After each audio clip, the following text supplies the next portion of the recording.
everyone, it's Tzayla, and welcome back to Off Key and On Pitch, your backstage pass the unfiltered world of music. Today's episode is for my artists out there, especially the ones trying to do everything themselves. If you ever felt overwhelmed by the logistics, the pitch forms, the playlists, and all the behind the scenes stuff that no one really teaches you, this one's going to be a game changer. I'm joined by Sam Friske, the founder of Cadence I.O, a music tech startup that's helping labels, managers, and indie artists streamline their marketing tasks and save serious time. Before she built in tech, Sam worked at Universal, Aftermath, and Concord, and she saw just how much creative energy gets lost to busy work. Now she's building tools that give you that time back so you can focus on the part that really matters, the music. Whether you're an emerging artist doing it all yourself or someone dreaming of building a solid team, this conversation is full of practical gold, industry insight, and big picture encouragement. So let's get right into it. Hi, Sam. Welcome to the show today. Hi, thank you so much for having me. This is awesome. Of course. I'm so glad to have you here. I like to start off my episodes by asking my guests a little bit about their stories. So how they got involved in music and everything they've gone through, stuff like that. Yeah, perfect. Okay, so I got involved in music. I always knew I wanted to be in music. I am from a family of more traditional business people. And so I saw that growing up, knew that wasn't really for me. Mm. And when I was in high school, I did this summer program at NYU Tisch. And it was like this 4-week intensive, learn everything about production, business, marketing, blah, blah, that goes into the music industry. At that point, I thought I wanted to be a producer. Really quickly learned, no, I did not want to be a producer. And I really loved the business classes. And so I was like, okay, maybe this is something that I could do with my life. From there, yeah, I went to school, not for music at all, for marketing and communications. But all my extracurriculars, I was always trying to be somehow involved with music. So I started working at the local venue, doing marketing for all the shows. I worked with a production company. I interned at a record label out in France for a little bit. That's really cool. It was great. One of the most horrifying and terrifying experiences of my life. Definitely set me up to learn how to, be a better communicator and really be uncomfortable with uncomfortable things. Yeah. And then finally, before my senior year, right after my junior year, I had an internship out in LA at a publishing company, a smaller boutique one. And it was there where I just happened to meet these women who worked at Interscope. There was this ladies of Interscope night. And went to that. One of the women there ended up being a college graduate of the school that I was currently at. We became friends. And then she just kind of set me up with a bunch of other people within Universal. Mm-hmm. And that's how eventually, it was great. That's awesome. Yeah, from there I was able, when I graduated, I just stayed in contact, worked a little bit with the Aftermath team, and then got a job at Universal and was there. Yeah. So what'd you do for Universal? I started as an assistant. My boss was the head of content, A&R, and marketing. Wow. It was, okay, I know there's assistant, I want to be doing cool stuff. Honestly, if you get a good boss at one of these major labels, best thing you can do is be an assistant, because she really didn't care whatever I did as long as I would get the minimal work she gave me done. Mm-hmm. And so I just got to work with people in every single department and really get a sense, figure out what I liked and didn't like. It was great. Unbelievable. That's awesome. Definitely a fun time. Yeah, and then I think you're telling me at Music Biz, you left that and then you started your own tech company, right? Yes. So I went from Universal to Concord, another label, and I was a streaming manager there. Mm. And I was in an accident as a kid, and so I ended up having 3 leg surgeries as a result of that within 9 months. Mm. And after the 3rd, I was kind of like, can I curse on this? I was about to say something. I won't. I was just kind of like, okay, screw this. I don't want to do this anymore because I just feel like my passion for music is waning in regards to everything else. And so I was healing, quit my job, And it was during that process where I was really thinking, okay, what do I want to do with my life in music beyond just working at labels? Because I thought that's what I always wanted to do. But I had a lot of friends at school who were more focused in tech from college, and I would talk about my like what I was doing day to day at record labels. And a lot of the times they would be like, "Oh, well, like, what do you mean this is what you're doing, Sam? This Mm. is really like this is what you guys spend like half your time doing. Why don't you just build something that automates this process for you and makes your life easier, and then you have more time to do other things?" And so I was like, okay, well, everyone's been saying that to me for the past like 5 years. So why don't I just go out and try this on my own? And yeah, start a tech company that solves some of the operational errors and bottlenecks that I experienced personally while working at labels. Do you want to expound more on that? Yes, sure. Yeah, so when I was a streaming manager, basically what that meant was I was responsible for getting all of the marketing information for releases from the marketing managers, the product managers, and I would deliver it to all the streaming platforms. They have these pitch forms. And basically, like when you release a song, or when you want to release a song, first you have to go through a distributor. And DistroKid, TuneCore, United Masters, we got the whole list of them. There's thousands now probably. And they'll be responsible for ensuring that your song is available at basically every single streaming platform. However, because there are now over like 100,000 songs added to streaming platforms every day, Yeah. all of the crazy stuff. Insane. These streaming companies, they're like, well, we can't deal with this. Like this is how are we supposed to figure out how do we know who to show a song to, what playlist to put it on, all these other like little minute details that are help them have people stay on their platforms if we have this amount of music coming in. Mm-hmm. So they created, I think Spotify was the first one, but now basically all of them have them. If you go into Spotify for Artists, which is like their artist portal, they have these pitch forms. Yeah. So you might know, like when you go to upcoming music, and it's like, do you want to pitch this song to the editors? And if you do pitch it, then it's like the idea is like, okay, you have to pitch in order for it to be considered for playlist placements, yada, yada. There's some other benefits as well. Like it just ensures that your song is going to be added to release radar. Just some other, I learned that some of these companies too, they put all the information that you put into the pitch forms, they feed that into their algorithms. So even if it's not necessarily going directly to, if you're not getting playlist placement, it can still be helping you reach the correct people by giving them additional information. And so by this point, basically every streaming platform has their own unique version of this. And streaming managers came about because labels realized, okay, this is a lot of work. And we need someone to just be responsible for transmitting all this data to our partners, both in the forums and in meetings, via email, all of that. And so that was basically my job. I would spend anywhere from like 10 to 30 hours a week just pitching this information, sort of making sure it's formatted correctly, putting it in the correct, or hunting down pieces of missing information. We would store it first, typically like in we put everything in Airtable, and then you copy and paste from Airtable over to the different forms. And it ended up just taking up, a lot of time. And when there would be more creative things that I was asked to do, like, for example, one time Tidal came and reached out and they're like, hey, we want to celebrate homecoming week at HBCUs. Can you tell us your artists who have graduated from HBCU and who have songs that touch on themes of perseverance and like excitement and overcoming obstacles? And I was like, look, real talk, I don't have the time to go through our catalog of like not only thousands of songs, but like thousands of artists to figure out what specific songs we could bring to you. And so you kind of lose out on some of those opportunities when you have to spend so much time on the more manual and operational tasks. So what I decided to do was basically just simplify that whole process. My company, the first Cadence, the first thing that we're tackling, our overarching goal is to really just streamline the manual operational tasks. The first one we're starting with is what I experienced myself, which is this distribution of marketing data to streaming platforms.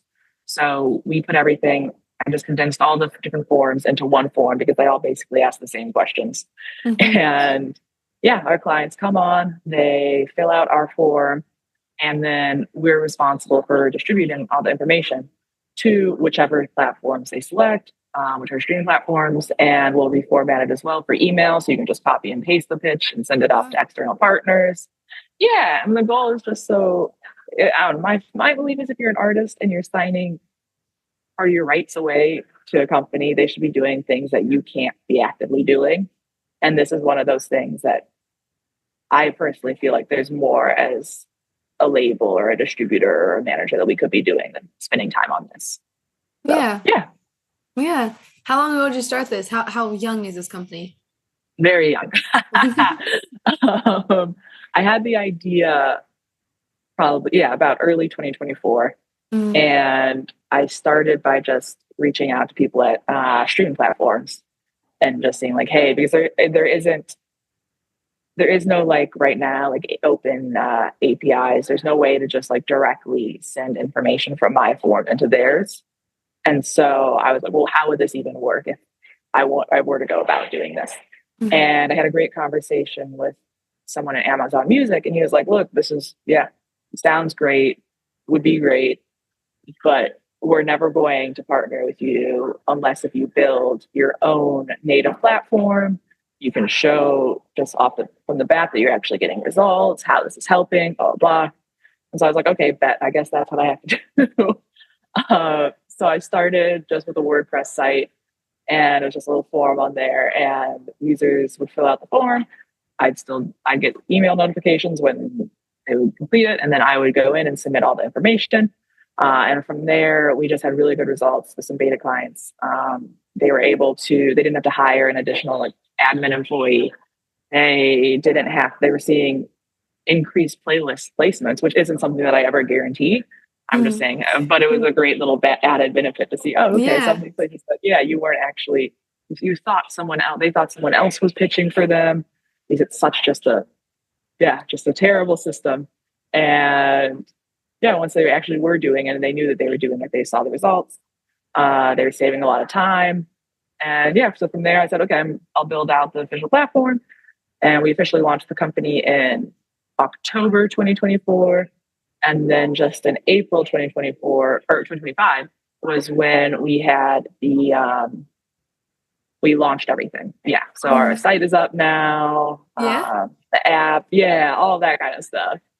And so now it's just, who knows? Just trying to keep going. That's amazing. I love that. So you fill out, so the artist and or label just fills out one form on your site and you diversify. Is that the right word? Spread. Basically. I would say deliver. Yeah. Deliver. That's the best word. Deliver. That's amazing. So what kind of, when they fill out the form, what does it ask? Like what, is it the same thing as all the other ones like genre, mood, behind the song stuff? Like what specifically? Exactly. You're basically just, because I all basically ask for the same stuff. Mm-hmm. A lot of it, so the first section is like general information.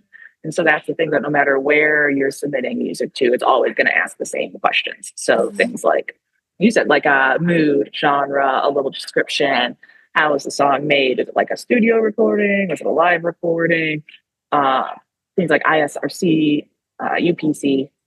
And then depending when you first they access the form, the first thing at the very top shows the different streaming platforms. And so then depending on which platforms you want to send the pitch information to, that will auto-populate the third section after the general information, which is DSP specific information. And so that's where, it's like, so like a lot of them have different subgenres, even if they all list a lot more subgenres than just like main genres, it's not always the same. So in the general section, you have to pick which main genres the song falls under. So you could pick like rap, R&B, country, indie, and alternative. And you can pick multiple ones. And then depending on whichever main genres you select, then once it'll populate the correlating subgenres for those main genres for each platform.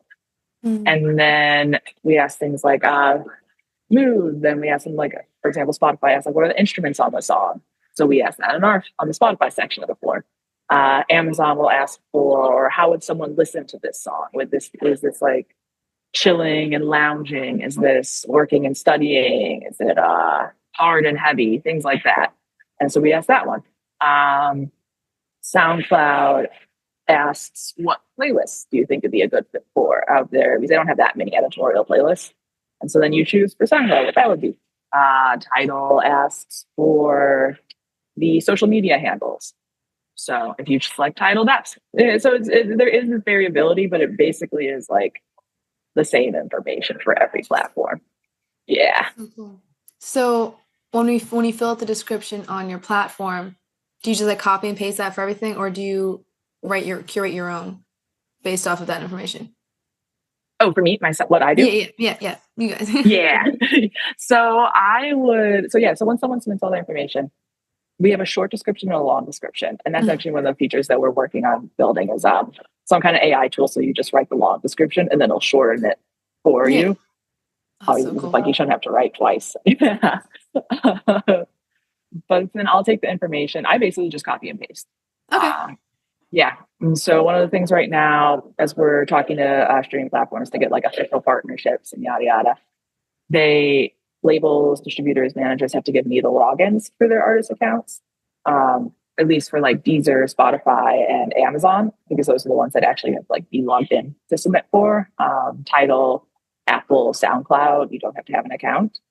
And so far, yeah, I just take this account information, we'll log in, copy, paste. And it's never really been a problem because once the song's already distributed at this point. Yeah. There's nothing that I can do to like mess up a release by doing this. I was just curious because every time I go to write the description for a pitch thing, I'm always like, what the heck do I even write? And so like, so what should you be writing in the pitch thing? Because people are always like, you got to write them perfect. Otherwise it won't be put to the right place. I'm like, okay, what does that mean? Every time I do it, I try to do like a different format. I'm like, maybe this one will work. I don't know what. So yeah. Totally. It's very vague. It's super, super vague. So typically what we say is depending on the size, the length of what you can submit, there are a few things you definitely want to hit. First is a short description or a short artist quote. Because Spotify only allows like 500 characters. So if that's what you're doing, you want to make it really brief. Like, hey, okay, here's what the song is about, or here's why I wrote this song in like my own words as the artist. That was something that we always tried to get was an artist quote. And then the next thing is just really bragging is more than anything else. Once you give like a little like 1-2 sentence on, oh, here's what the song is, then it's like, okay, well, here's why you should be paying attention to me. So that could be something like, oh, I'm going on tour with so-and-so across the country. It could be, I think I had a magazine placement or I got like a cover of this, even if it's like a smaller publication. It could be I had a song featured in this film. Anything that kind of gives you credibility is what you should be putting in. Because even if it doesn't seem like a lot, it still shows that, oh, okay, this isn't just you trying to get us to pay attention. Yeah, there are other people who are actively paying attention to you as well. I didn't know that one. No one's mentioned that. Okay. I know. Okay. And that's why most people just like write a lot about the song and they're like, oh, this is really basic. It's like, okay, no, you really should be saying, yeah, like brag about yourself. Okay. Yeah. That's awesome. Okay, cool. Good tip. And then so when people put when people fill out the form on your site or your app, because you have an app, which is so cool. To be quite honest, I don't know the difference too much. I say both interchangeably. That's fine. When they fill out the thing, it's for the descriptions. It's a little bit about the song and then brag a little bit. And that will, awesome. Okay. That's how you're supposed to fill out a pitch form, everybody. Exactly. I mean, you don't really get used to in this industry. So yeah, if you're going to be sending this in, make yourself look as good as possible. Yeah, that's amazing. I love that. So that's cool. We got a little bit of time left, but I always like to ask my guests, one big thing for me is like dreams, like where you want to go, what you want to accomplish. And so it seems like your company is still young, but I'm curious, what do you want to accomplish? Like your end goal, what you really want to do? Oh God. I've always said that I care most about helping artists. And I think for me personally, I thought that would be at labels where I would feel like I was doing that. And I realized I didn't feel like what my personal skill sets were, what I felt like I could bring to the table. I was fully doing all of that at labels. And so I never thought I'd start a company. I never thought I'd be doing this. And so that is all people always ask me. So like, oh, where do you want the company to go? And I'm like, honestly, if I can say that we've expanded beyond just this one use case, this one operational pain point, and it becomes something where we're able to solve a bunch of these little tasks that in any other industry they would have already been solved for. And it allows artist teams to give more time back to actually helping the artists that they work with and helping them come up with creative solutions and help with strategy and not just be like assistants, but be like leaders in these artist careers, then that would make me feel like I accomplished my goal. I Yeah. love that answer. That's beautiful. That's Thank you. that's that's beautiful. I love it. And I know you're gonna accomplish it actually. Like I know. You're gonna do it. That's amazing. You. Of course, of course. The moment I met you, I was like, this girl's going places. I was like, you're so much fun. I love you. What I was said I the same saying? about you. Come to LA. It's my I'll let you know. I'm making my way there. I had one more thing I was gonna say. Oh yeah, how can people get in touch with you? How can people find your company, get in touch with you? Yeah. all the ways. Oh my God. All the ways. I'm very, look, however, you can email me, Sam at cadenceio.com. I'm on LinkedIn. And if you really want to see my non and all public facing side, you can find me on Instagram at Sam G Friske. And really, I just love connecting with people. I think this industry is all just about meeting cool people like yourself, making connections, and just I like to be friends with people first. So Yeah. hit me up. Yeah, no, Of course, totally. I love that. And then repeat the name of the company and like the website, Earl, as well, if you could. yes, of course, Of course, of course. Cadence. We are Cadence I.O. Hold on, let me make sure I spelled CADENCEIO.com. Awesome. And Amazing. and then it's Sam at that same URL.com. That's amazing. Why did you name it Cadence? I just random. Why did you name it Cadence? Honestly, I was naming it something else. I wanted to call it Pitchbook at first, but then that's actually like a big company. And so I was like, oh crap, I'm going to be sued. That's hysterical. No, so my fiance came up with the name actually. Really? Had no idea. Yeah. Cadence. So I can't take credit for it. Still a cool name. Thank you. She sounds like, oh, that actually works well. I like that one. Mm-hmm. Here we are. Right, well, thank you so much for being on the show, Sam. This has been an absolute pleasure. Oh my God, thank you so much. This is really, I'm just so grateful that we met. Yeah. I'm so grateful to have met another young woman in this industry. And I just can't wait to see you also just like continue to grow. And like I said, if you ever need a couch to crash on in LA, you hit me up. I will. Thank you so much. Thank you. But you this is totally off topic. I told you women in music, right? I told you about it. Yes. Yeah. I need to sign up for it. Yes. I literally was about to. Yeah. Girl, oh my God. No, you were the second. Yeah. What can I say? I'm a little behind schedule. I have to go to Indie Week now too. Oh, really? Like 2 weeks. Mm-hmm. And I'm like, so much fun. Oh, sorry. I'm like, I don't want to do that too. That's funny. We'll chat more. Let's close up the podcast first, and then we can chat. Oh yeah, sorry. We're still here. This is so funny. Thank you so much for being on the show. I hope you have a wonderful day. You as well. Thank you so much for having me. Wow. Okay, artists, if you've ever felt overwhelmed, under-resourced, or just plain burnt out trying to wear all these hats, I hope that this episode gave you some hope. 2 things really stuck out to me. First, your time is sacred. You should not be spending hours filling out pitch forms or guessing what mood your song is for the 4th time this week. Sam created Cadence I.O to change that, to give artists and their teams time back. With just one form, Cadence takes care of distributing all your pitch info to multiple streaming platforms in the format that they need. No extra logins, no busy work, no endless copy and paste games. Whether you're an indie artist doing all of it solo or part of a growing team that wants to work smarter, Cadence helps you focus on the music, not the marketing mess. Second, the real magic happens when you stop doing it all alone.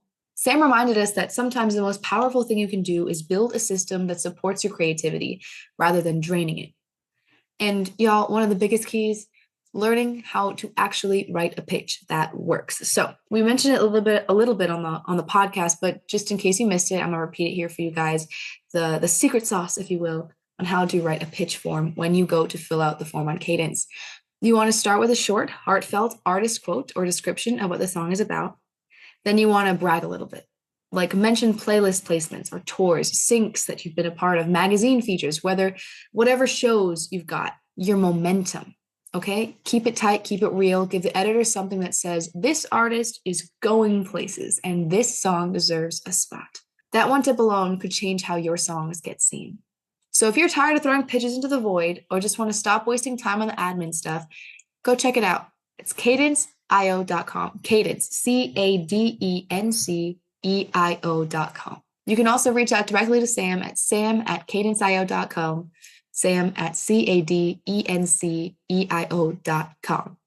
She's all about lifting up artists just like you. And as always, you can find my music, more episodes like this, and my blog at Tzayla.com. If this episode was helpful to you, feel free to like, subscribe, and share it to other music nerds. Let's all help each other.